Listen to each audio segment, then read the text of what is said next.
Hello friend, welcome to learner classes. आज की video में हम डिस्कस करेंगे मॉडर्न हिस्ट्री के प्रश्नों को, जिसमें हमारा टॉपिक रहेगा क्षेत्रीय राज्य पंजाब एवं मैसूर। तो चलिए शुरू करते हैं। इससे पहले फ्रेंड्स आपसे रिक्वेस्ट है, यदि आप चैनल पर पहली बार हैं तो प्लीज़ चैनल को सब्सक्राइब करना ना भूलें। वीडियो अच्छी लगे तो लाइक करें एंड शेयर करें, एंड जो भी आपकी सजेशन एंड फीडबैक हो उसे प्लीज़ कमेंट बॉक्स में कमेंट ज़रूर करें।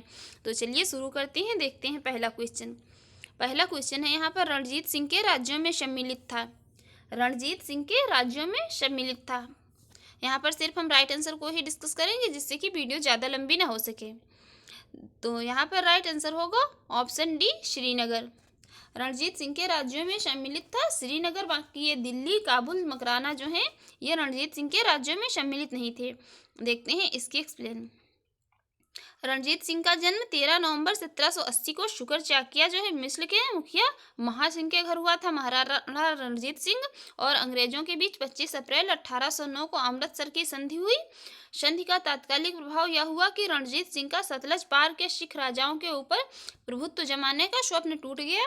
परंतु दूसरी ओर, जैसा कनिंघम ने कहा है कि रणजीत सिंह को पश्चिम दिशा में प्रसार करने की खुली छूट मिल गई। उसने 1818 ईस्वी में मुल्तान और 1819 ईस्वी में कश्मीर और 1834 ईस्वी में पेशावर को जीत लिया। इस प्रकार जो है प्रश्नगत विकल्पों में श्रीनगर जो है रणजीत सिंह के राज्य में सम्मिलित नहीं था। देखते हैं यहाँ पर अगला क्वेश्चन है यहाँ पर, रणजीत सिंह किस मिसल से संबंधित थे। रणजीत सिंह जो है किस मिसल से संबंधित थे, तो इसको हम अभी डिस्कस कर चुके हैं। शुकर चकिया मिसल से संबंधित थे जो है, शुकर चकिया मिसल से संबंधित थे कौन, रणजीत सिंह। देखते हैं अगला क्वेश्चन है, महाराजा रणजीत सिंह के राज्य की राजधानी थी। महाराजा रणजीत सिंह के राज्य की राजधानी थी। यहाँ पर राइट आंसर है ऑप्शन सी, लाहौर। महाराजा रणजीत सिंह के राज्य की राजधानी थी लाहौर। देखते हैं इसकी एक्सप्लेन। 1798 ईस्वी में अफगानिस्तान के शासक जमान शाह ने पंजाब पर आक्रमण किया। वापस जाते समय उसकी तोपें चिनाब नदी में गिर गईं।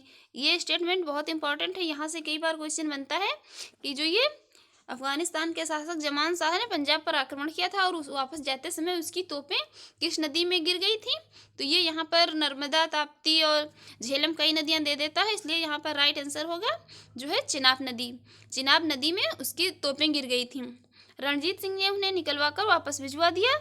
उस सेवा के बदले जमान शाह ने क्या किया, उसे लाहौर पर अधिकार करने की अनुमति दे दी।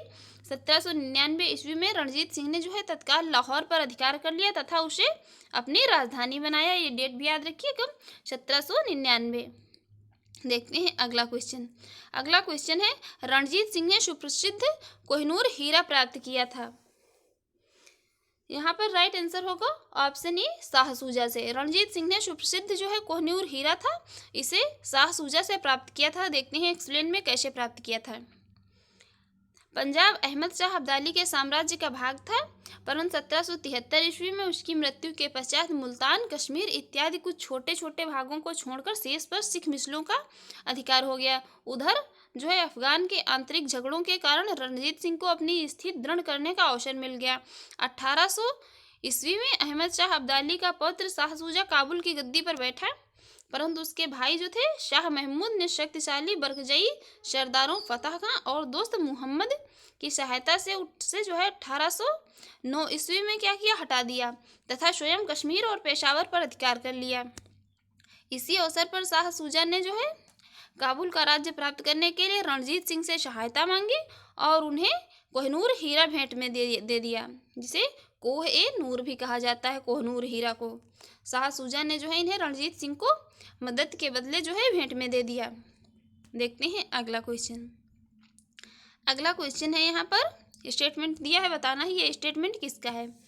ईश्वर की इच्छा थी कि मैं सब धर्मों को एक निगाह से देखूं, इसलिए उसने दूसरी आंख की रोशनी ले ली। यह स्टेटमेंट जो है किसका था, ईश्वर की इच्छा थी कि मैं सब धर्मों को एक निगाह से देखूं, इसलिए उसने दूसरी आंख की रोशनी ले ली। तो यहाँ पर राइट आंसर होगा ऑप्शन ए, महाराजा रणजीत सिंह। ये स्टेटमेंट दिया था महाराजा रणजीत सिंह ने। देखते हैं इसकी जो एक्सप्लेन।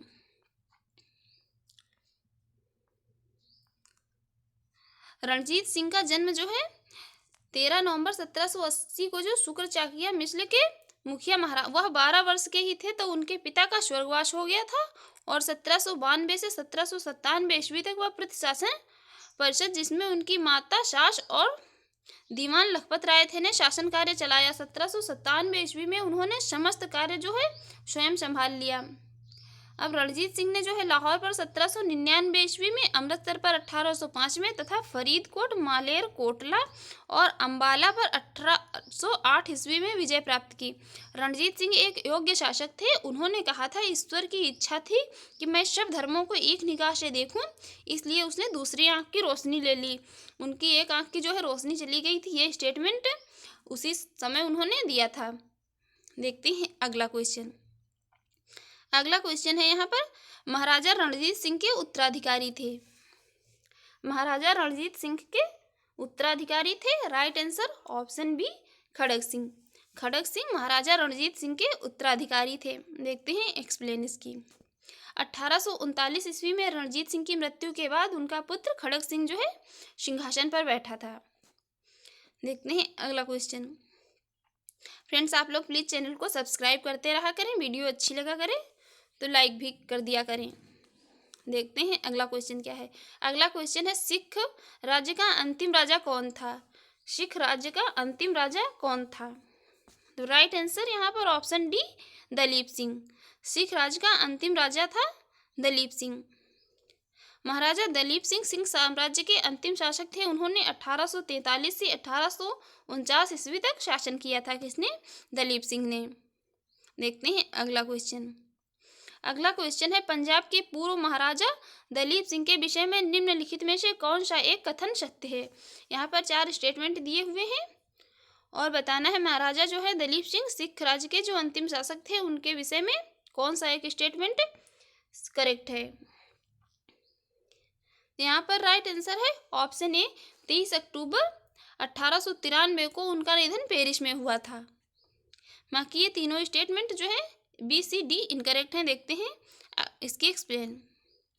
पंजाब के पूर्व महाराजा दलीप सिंह का जो है निधन 22 या कुछ स्रोतों के अनुसार 30 अक्टूबर 1893 को पेरिस फ्रांस में हो गया था। शेष सभी कथन असत्य हैं। दलीप सिंह ने जो है सिख धर्म छोड़कर ईसाई धर्म को अपनाया था और इन्होंने रूस की यात्रा भी की थी। इनकी अंत्येष्टि इंग्लैंड में हुई थी। इसमें लिखा है कि इनकी अंत्येष्टि जो है नासिक में हुई थी। इन्होंने कभी भी सिख धर्म को नहीं अपनाया और वह कभी भी रूस नहीं गए। तो ये सभी स्टेटमेंट जो हैं इनकरेक्ट हैं। देखते हैं अगला। अगला है यहाँ पर, सिख साम्राज्य का अंतिम शासक था। सिख साम्राज्य का अंतिम शासक था। सिख साम्राज्य का अंतिम शासक था, तो जो अंतिम राजा था वही अंतिम शासक है। Right answer option A, Dalip Singh. देखते हैं अगला क्वेश्चन। इसकी एक्सप्लेन देख लेते हैं। पंजाब के सिख साम्राज्य के अंतिम शासक कौन थे? दलीप सिंह। 1849 ईस्वी में जो है द्वितीय आंग्ल सिख युद्ध की समाप्ति पर अंग्रेजों द्वारा पंजाब का विलय कर लिया गया तथा दलीप सिंह को पेंशन देकर बाद में कहाँ भेज दिया गया? ब्रिटेन भेज दिया गया। देखते हैं अगला क्वेश्चन क्या है।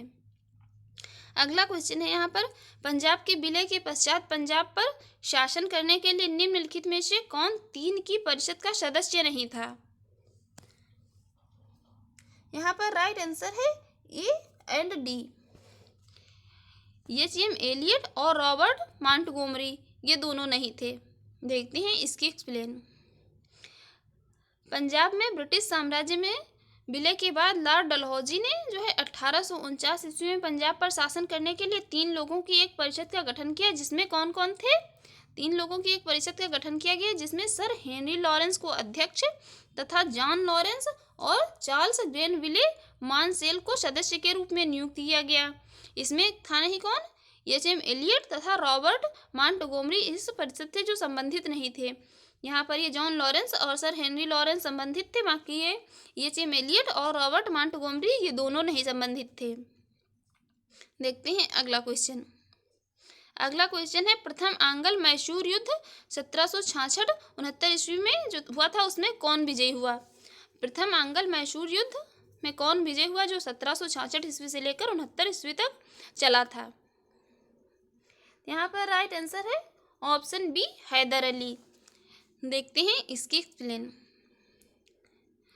प्रथम आंग्ल मैसूर युद्ध 1767 से 69 ईस्वी अंग्रेजों और हैदर अली के मध्य हुआ। ये प्रथम आंग्ल मैसूर युद्ध किसके किसके मध्य हुआ था? तो अंग्रेजों और हैदर अली के मध्य हुआ था। निजाम मराठी एवं अंग्रेज हैदर के विरुद्ध एक त्रिगुट संधि में सम्मिलित हुए। हैदर ने अपनी कूटनीतिक सूझबूझ से इस त्रिगुट को क्या है भंग करने का प्रयास किया। उसने मराठों को धन देकर और निजाम को जो है प्रदेश का प्रलोभन देकर अपनी ओर मिला लिया। किसने? हैदर ने मिला लिया और फिर कर्नाटक पर आक्रमण किया। अंग्रेजों की प्रारंभिक सफलता के कारण जो है निजाम पुनः अंग्रेजों की ओर चला गया। निजाम पुनः अंग्रेजों की ओर चला गया और हैदर अली ने क्या किया?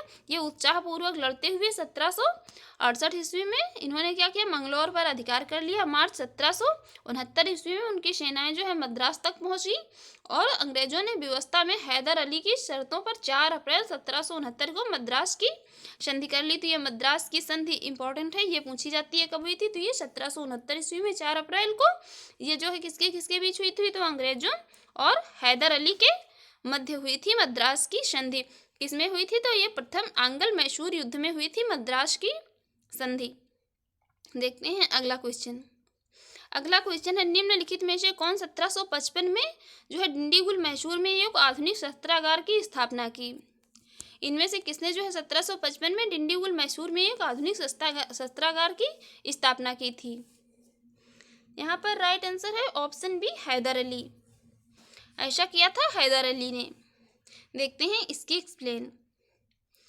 1742 में वेंकट राय के नेतृत्व में मैसूर सेना ने डिंडीगुल पर विजय प्राप्त की। 1755 ईस्वी में मैसूर के महाराज ने स्थिति को संभालने के लिए हैदर अली को डिंडीगुल भेजा। 1755 ईस्वी में हैदर अली ने डिंडीगुल पर कब्जा कर लिया और इस किले को एक सैन्य चौकी में बदल दिया। बाद में हैदर अली मैसूर का वास्तविक शासक बन गया। और 1777 ईस्वी में उन्होंने पुरसीन मीर साहब को डिंडीगुल का गवर्नर नियुक्त किया। डिंडीगुल का गवर्नर किसे नियुक्त किया? तो मीर साहिब को। देखते हैं अगला क्वेश्चन क्या है। अगला क्वेश्चन है यहाँ पर ब्रिटिश जनरल जिसने हैदर अली को पोर्टो नोवो के युद्ध में हराया था। कौन सा ब्रिटिश जनरल था जिसने हैदर अली को पोर्टो नोवो के युद्ध में हराया था? Right answer option B, sir Eyre Coote. देखते हैं एक्सप्लेन इसकी। 1781 ईस्वी में हैदर अली का सामना अंग्रेज जनरल आयरकूट से हुआ जिसने पोर्टो नोवो के युद्ध का युद्ध कब हुआ था? तो ये 1 जुलाई 1781 में हुआ था। में हैदर अली को परास्त किया। कौन? सर अंग्रेज जनरल जो था सर आयरकूट। देखते हैं अगला क्वेश्चन। अगला क्वेश्चन है टीपू सुल्तान ने अपनी राजधानी बनाई। टीपू सुल्तान ने अपनी राजधानी किसे बनाया? Right answer option A, Srirangapatna में। टीपू सुल्तान ने श्रीरंगपट्टनम में अपनी राजधानी बनाई। देखते हैं इसकी एक्सप्लेन। टीपू सुल्तान ने श्रीरंगपट्टनम को अपनी राजधानी बनाया एवं यहाँ जैकोबिन क्लब की स्थापना की और उसका सदस्य बना। ये भी इम्पोर्टेंट है। जैकोबिन क्लब की स्थापना किसने की थी? टीपू सुल्तान ने। कहाँ? श्रीरंगपट्टनम में। देखते हैं अगला क्वेश्चन। अगला क्वेश्चन निम्नलिखित में से भारतीय शासकों में से कौन था जिसने विदेशों में आधुनिक पद्धति से दूतावास स्थापित किए? निम्नलिखित भारतीय शासकों में से कौन था जिसने विदेशों में आधुनिक पद्धति से दूतावास स्थापित किए थे? तो यहाँ पर राइट आंसर होगा option D, Tipu Sultan. Right answer है ऑप्शन डी, टीपू सुल्तान। देखते हैं इसके एक्सप्लेन। टीपू सुल्तान ने आधुनिक पद्धति से विदेशों में दूतावास स्थापित किए थे। देखते हैं अगला क्वेश्चन क्या है। टीपू सुल्तान ने ब्रिटिश सेना को 1780 में हराया था। टीपू सुल्तान ने ब्रिटिश सेना को 1780 में कहाँ हराया था? राइट आंसर है यहाँ पर ऑप्शन बी, पोल्लीपुर में। राइट आंसर है ऑप्शन बी, पोल्लीपुर में टीपू सुल्तान ने ब्रिटिश सेना को 1780 में हराया था। देखते हैं इसकी एक्सप्लेन क्या है। हैदर अली एवं टीपू सुल्तान ने मराठों तथा निजाम के मध्य एक समझौता कर लिया तथा फ्रांसीसी सहायता का वचन ले लिया तथा कर्नाटक पर जुलाई 1780 में आक्रमण करके अर्काट पर अधिकार कर लिया। तत्पश्चात जो है टीपू ने हेक्टर मुनरो की सेना को पोल्लीपुर नामक स्थान पर हरा दिया। किसने? ये टीपू सुल्तान ने। देखते हैं अगला क्वेश्चन। अगला क्वेश्चन है यहाँ पर, अंग्रेजों ने श्रीरंगपट्टनम की संधि किसके साथ की थी? अंग्रेजों ने जो है श्रीरंगपट्टनम की संधि किसके साथ की थी? तो right answer option C, Tipu Sultan के साथ। अंग्रेजों ने श्रीरंगपट्टनम की संधि की थी टीपू सुल्तान के साथ। देखते हैं इसकी एक्सप्लेन। तृतीय आंग्ल मैसूर युद्ध, तृतीय आंग्ल मैसूर युद्ध कब हुआ था? तो ये हुआ था 1790 से 92 ईस्वी का। अवसान श्रीरंगपट्टनम की संधि मार्च 1792 ईस्वी द्वारा हुआ। इस संधि में अंग्रेजों की ओर से कौन था? कॉर्नवालिस तथा मैसूर से टीपू सुल्तान शामिल थे। इसके अनुसार टीपू को अपने राज्य का लगभग आधा भाग अंग्रेजों का तथा उनके साथियों को देना था। क्या था उसमें? टीपू को जो है अपने राज्य का लगभग आधा भाग अंग्रेजों तथा उनके साथियों को देना पड़ा, और साथ ही युद्ध के हर्जाने के रूप में टीपू को 3 करोड़ रुपए अंग्रेजों को देना था। श्रीरंगपट्टनम की संधि में यह शामिल था कि जब तक टीपू 3 करोड़ रुपए नहीं देगा तब तक उसके 2 पुत्र जो है अंग्रेजों के कब्जे में रहेंगी। उसमें जो है क्या हुआ कि श्रीरंगपट्टनम की संधि में ये कहा गया कि जब तक टीपू जो है 3 करोड़ रुपए नहीं देगा तब तक उसके जो 2 पुत्र थे वो अंग्रेजों के कब्जे में रहेंगे। कॉर्नवालिस ने इसी संधि के बाद यह टिप्पणी की थी कि हमने अपने शत्रु को प्रभावशाली ढंग से पंगु बना दिया है तथा साथियों को भी शक्तिशाली नहीं बनने दिया है। यह टिप्पणी किसने की थी? कॉर्नवालिस ने। कॉर्नवालिस ने जो है श्रीरंगपट्टनम संधि के बाद कहा कि हमने अपने शत्रु को जो प्रभावशाली ढंग से पंगु बना दिया है, क्योंकि उसने जो है उसके 2 पुत्रों को अपने कब्जे में कर लिया था, इसलिए। देखते हैं अगला क्वेश्चन। अगला क्वेश्चन है, टीपू सुल्तान अंग्रेजों के साथ युद्ध में कब मारे गए? टीपू सुल्तान अंग्रेजों के साथ युद्ध में कब मारे गए? राइट आंसर ऑप्शन बी, 1799 में। देखते हैं एक्सप्लेन। टीपू सुल्तान कब मारे गए थे? तो ये चतुर्थ आंग्ल मैसूर युद्ध में। चतुर्थ आंग्ल मैसूर युद्ध 1799 के दौरान अंग्रेजों से लड़ते हुए टीपू सुल्तान मारे गए। देखते हैं अगला क्वेश्चन। अगला क्वेश्चन है यहाँ पर, निम्नलिखित में से कौन एक सुमेलित है? एक तरफ युद्ध दिए हुए हैं और एक तरफ दिया हुआ है कि कौन पराजित हुआ, तो इसमें बताना है कौन सुमेलित है। प्रथम आंग्ल मैसूर युद्ध के सामने दिया है हैदर अली पराजित हुआ, द्वितीय आंग्ल मैसूर युद्ध के सामने दिया है हैदर अली ने अंग्रेजों को पराजित किया, और तृतीय आंग्ल मैसूर युद्ध के सामने दिया है टीपू सुल्तान युद्ध जीता और अपना भूभाग अंग्रेजों को नहीं दिया। चतुर्थ आंग्ल मैसूर युद्ध के सामने दिया है टीपू पराजित किया गया और युद्ध के मध्य दिवंगत हुआ। इसमें बताना है कौन सा जो है एक सही सुमेलित है। राइट आंसर ऑप्शन डी, चतुर्थ आंग्ल मैसूर युद्ध टीपू जो है पराजित किया गया और युद्ध के मध्य दिवंगत हुआ। देखते हैं एक्सप्लेन इसकी। प्रथम आंग्ल मैसूर युद्ध कब हुआ था? 1767 से 1769 ईस्वी के बीच। इस दौरान क्या हुआ? इस दौरान अंग्रेज गवर्नर जो वेरेलस्ट था, वेरेलस्ट अंग्रेज गवर्नर था। यह युद्ध कब हुआ? 4 अप्रैल 1769 को मद्रास की संधि के साथ समाप्त हुआ। कौन? प्रथम आंग्ल मैसूर युद्ध 4 अप्रैल 1769 को मद्रास की संधि के साथ समाप्त हुआ। द्वितीय आंग्ल मैसूर युद्ध, द्वितीय आंग्ल मैसूर युद्ध 1780 से 84 ईस्वी तक चला। इस दौरान अंग्रेज गवर्नर कौन था? अंग्रेज गवर्नर जनरल था वारेन हेस्टिंग्स। यह युद्ध 1784 ईस्वी की मंगलौर की संधि के द्वारा समाप्त हुआ। और तृतीय आंग्ल मैसूर युद्ध 1790 से 92 तक चला। इस दौरान अंग्रेज गवर्नर जनरल लॉर्ड कॉर्नवालिस था। अंग्रेजों के विरुद्ध सहायता के लिए टीपू सुल्तान ने तुर्की से सहायता प्राप्त करने का प्रयत्न किया। 1784-85 ईस्वी में उसने एक दूत जो है कस्तुनतुनिया भेजा, जिसने 1787 ईस्वी में टीपू ने एक दूत मंडल फ्रांस भी भेजा। यह युद्ध 1792 में जो 92 की श्रीरंगपट्टनम संधि द्वारा समाप्त हुआ। कौन सा? तृतीय आंग्ल मैसूर युद्ध। यह 1792 ईस्वी में जो है श्रीरंगपट्टनम की संधि हुई, उसके द्वारा समाप्त हुआ।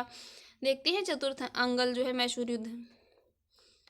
चतुर्थ आंग्ल मैसूर युद्ध जो था, तो ये चौथा आंग्ल मैसूर युद्ध कब हुआ? 1799 में। इस दौरान अंग्रेज गवर्नर कौन था? जनरल लॉर्ड वेलेजली था। 4 मई 1799 को अंग्रेजी सेना ने जो श्रीरंगपट्टनम का दुर्ग जीत लिया और टीपू ने लड़ते लड़ते वीरगति प्राप्त की। टीपू के जो है कुल के सदस्यों को बेल्लौर में कैद कर दिया गया, तो उसकी जो है मृत्यु हुई थी चौथे आंग्ल मैसूर युद्ध में, जो 1799 में टीपू की मृत्यु हो गई थी। ये चारों अंगल मैसूर युद्ध, इनकी डेट और ये किस किस के बीच हुआ, इसमें कौन कौन सी संधि हुई, ये बहुत इंपॉर्टेंट है, मोस्ट इंपॉर्टेंट क्वेश्चन है ये। देखते हैं अगला। अगला है, यहाँ पर दो सूचियाँ दी हुई हैं, एक तरफ युद्ध दिए हुए हैं और एक तरफ जो है संधियाँ दी हुई हैं, एक तरफ उनकी डेट दी हुई है। उसमें सही मिलान करके बताना है। राइट आंसर क्या होगा? यहाँ पर राइट आंसर होगा ऑप्शन सी, 4-2-1-3। 4-2-1-3। देखते हैं इसकी एक्सप्लेन। इलाहाबाद की प्रथम संधि जो है अंग्रेजों और मुगल सम्राट शाह आलम द्वितीय के मध्य कब हुई? तो इलाहाबाद की जो है ये प्रथम संधि हुई 12 अगस्त 1765 को, जबकि इलाहाबाद की द्वितीय संधि अंग्रेजों और अवध के नवाब शुजाउद्दौला के बीच 16 अगस्त 1765 को हुई। मंगलौर की संधि द्वितीय आंग्ल मैसूर युद्ध 1780 से 84 ईस्वी के बाद, और जो अंग्रेजों और टीपू सुल्तान के मध्य हुई 1784 ईस्वी में हुई थी। ये कौन? मंगलौर की संधि। द्वितीय आंग्ल मैसूर युद्ध के बाद अंग्रेजों और टीपू सुल्तान के मध्य सालबाई की संधि जो है किसके मध्य हुई? तो ये प्रथम सालबाई की संधि कब हुई? तो ये प्रथम आंग्ल मराठा युद्ध 1775 से 82 ईस्वी के बाद महादजी सिंधिया की मध्यस्थता में अंग्रेजों और मराठों के संधि मध्य जो है कब हुई? 1782 ईस्वी में। मद्रास की संधि कब हुई? तो ये प्रथम आंग्ल मैसूर युद्ध 1767 ईस्वी से 69 ईस्वी के मध्य जो है हुआ था। ये 1769 ईस्वी में हैदर अली और अंग्रेजों के बीच हुई कौन? ये मद्रास की संधि। ये संधियां और जो है ये युद्ध सभी बहुत इंपॉर्टेंट हैं। देखते हैं अगला क्वेश्चन। अगला क्वेश्चन है, बेगम समरू ने एक अति प्रसिद्ध चर्च का निर्माण करवाया।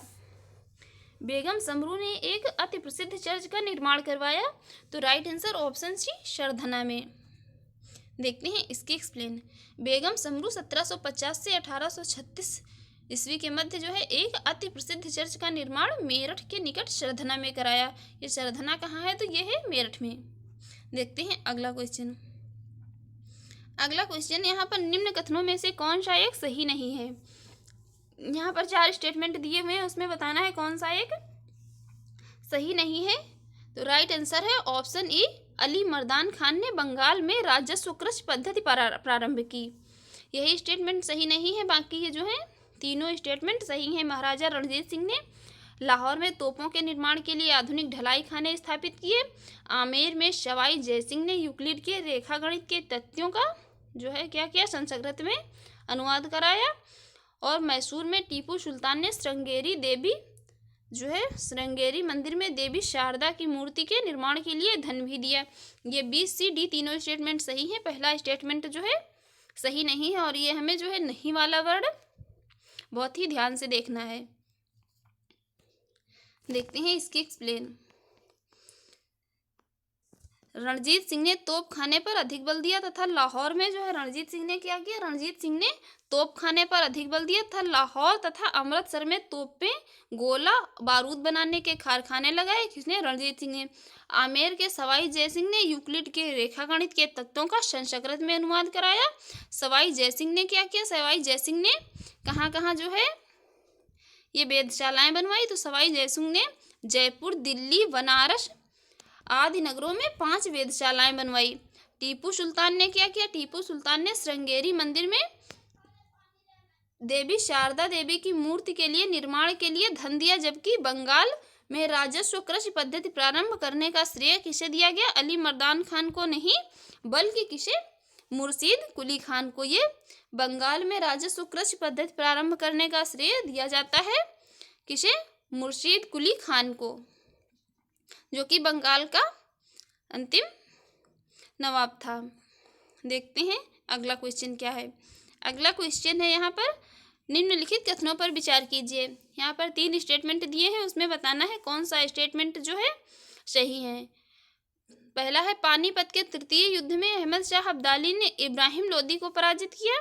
और दूसरा स्टेटमेंट है, तृतीय आंग्ल मैसूर युद्ध में टीपू सुल्तान की मृत्यु हुई। थर्ड स्टेटमेंट है, प्लासी के युद्ध में सिराजुद्दौला की पराजय के लिए मीर जाफर ने अंग्रेजों से मिलकर षड्यंत्र रचा। तो यहाँ पर राइट आंसर है ऑप्शन बी, केवल 3। प्लासी के युद्ध में सिराजुद्दौला की पराजय के लिए मीर जाफर ने अंग्रेजों से मिलकर षड्यंत्र रचा। यही स्टेटमेंट जो है सही है, बाकी ये दोनों स्टेटमेंट इनकरेक्ट हैं। देखते हैं इसकी एक्सप्लेन। 14 जनवरी 1761 को पानीपत की तीसरी लड़ाई में अहमद शाह अब्दाली ने सदाशिव राय भाऊ के नेतृत्व वाली मराठा सेना को बुरी तरह परास्त किया। जेएन सरकार के अनुसार जो है महाराष्ट्र में संभवतः ही कोई ऐसा परिवार नहीं होगा जिसका जो है कोई ना कोई संबंधी ना खोया हो। ये जो पानीपत का तृतीय युद्ध हुआ था, इसमें जो महाराष्ट्र में ऐसा कोई परिवार नहीं था जिसके परिवार से है जो कोई व्यक्ति की मृत्यु नहीं हुई थी, तथा कुछ परिवारों का तो सर्वनाश ही हो गया।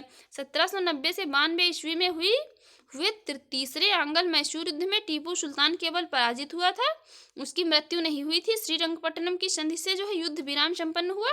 टीपू की मृत्यु 1799 ईस्वी में चतुर्थ आंग्ल मैसूर युद्ध में हुई थी।